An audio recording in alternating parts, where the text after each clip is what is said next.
Assalamualaikum warahmatullahi wabarakatuh. Apa kabar anak-anak ustazah semuanya? Semoga tetap dalam keadaan sehat walafiat. Nah, pada tahun ajaran baru ini, ustazah dipercayakan untuk mengajar IPS di kelas 8. Nah, untuk itu, pada bahasan pertama ini, ustazah akan membahas tentang ASEAN. Dalam Quran Surah Al-Maidah ayat 2, yang artinya dan tolong menolonglah kamu dalam mengerjakan kebajikan dan takwa dan jangan tolong menolong dalam berbuat dosa dan pelanggaran. Nah, ayat ini menjelaskan bahwa kita sesama manusia harus saling tolong menolong atau bekerja sama. Seperti dalam bahasan kali ini, yaitu ada beberapa kerjasama yang telah dilaksanakan oleh anggota-anggota negara ASEAN. ASEAN merupakan singkatan dari Association of Southeast Asian Nations. Negara-negara ASEAN meliputi Brunei Darussalam, Kamboja, Indonesia, Laos, Malaysia, Myanmar, Filipina, Singapura, Thailand, dan Vietnam. ASEAN merupakan wadah kerjasama negara-negara di kawasan Asia Tenggara dibentuk berdasarkan Deklarasi Bangkok yang ditandatangani di Bangkok, Thailand pada tanggal 8 Agustus 1967. Adapun negara-negara pendiri ASEAN yaitu Indonesia diwakili oleh Adam Malik, Malaysia diwakili oleh Tun Abdul Razak, Filipina diwakili oleh Narciso Ramos, Singapura diwakili oleh S. Rajaratnam, dan Thailand diwakili oleh Tanat Khoman. Letak astronomis. Letak astronomis merupakan letak suatu wilayah yang dilihat berdasarkan garis lintang dan garis bujur, di mana garis lintang merupakan garis yang melintang di permukaan bumi yang membagi bumi menjadi dua bagian, yaitu utara dan selatan. Sedangkan garis bujur merupakan garis yang menghubungkan kutub utara dengan kutub selatan.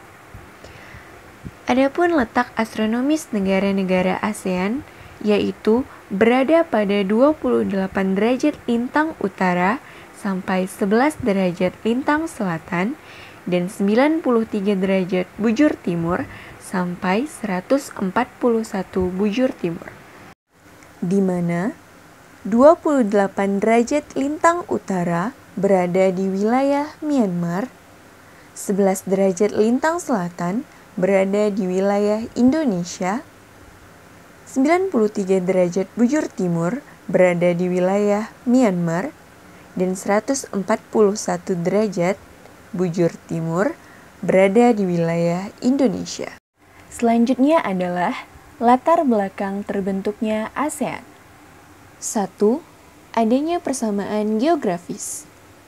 Negara-negara yang berada di Asia Tenggara terletak di antara dua benua dan dua samudra. Dua benua tersebut yaitu benua Asia dan Australia, dan dua samudra tersebut yaitu Samudra Hindia dan Samudra Pasifik. Sehingga negara-negara di Asia Tenggara tersebut menjadi jalur perdagangan internasional yang sangat strategis. 2. Adanya persamaan budaya. Setiap negara di Asia Tenggara memiliki dasar kebudayaan yang hampir sama, sehingga negara-negara Asia Tenggara umumnya merupakan pewaris rumpun Austronesia. Austronesia merupakan rumpun bahasa yang penyebarannya sangat luas. Persamaan budaya ini dapat meliputi bahasa, agama, nilai, cara berpikir, maupun kebiasaan. Contoh yang dapat kita lihat yaitu bahasa Indonesia mirip dengan bahasa Malaysia. Begitupun sebaliknya, sehingga bahasa tersebut dapat digunakan di negara-negara ASEAN lainnya, seperti Brunei Darussalam dan Singapura. 3. Adanya persamaan sejarah. Negara-negara anggota ASEAN sama-sama pernah merasakan penjajahan oleh imperialisme Barat. Akan tetapi, hanya ada satu negara yang tidak pernah merasakan penjajahan. Negara apakah itu? Ya, negara tersebut adalah negara Thailand. 4. Adanya persamaan kepentingan. Persamaan kepentingan terbagi menjadi berbagai bidang, yaitu sosial, budaya, ekonomi, serta keamanan politik. Salah satu contoh berikut merupakan persamaan kepentingan dalam bidang keamanan dan ekonomi yang dilaksanakan pada tanggal 7 September 2016 di Laos. Bentuk-bentuk negara ASEAN. 1. Compact, yaitu berbentuk seperti lingkaran. Bentuk ini dapat kita lihat dari bentuk negara Kamboja. 2. Fragmented, yaitu berbentuk kepulauan yang terpisah-pisah. Bentuk ini dapat kita lihat dari bentuk negara Indonesia. 3. Elongated, yaitu berbentuk memanjang. Bentuk ini dapat kita lihat dari bentuk negara Vietnam. 4. Protruded, yaitu berbentuk lebih kompleks dan beragam seperti tangan yang memanjang. Bentuk ini dapat kita lihat dari bentuk negara Myanmar. Berikut tujuan ASEAN. 1. Mempercepat kemajuan ekonomi, sosial, dan budaya. 2. Meningkatkan perdamaian dan stabilitas regional. 3. Meningkatkan kerjasama yang aktif dalam mengatasi permasalahan di bidang ekonomi, sosial, budaya, ilmu pengetahuan dan teknologi, serta administrasi. 4. Saling memberikan bantuan dalam bentuk sarana latihan dan pelatihan dalam bidang pendidikan, teknologi, dan administrasi. 5.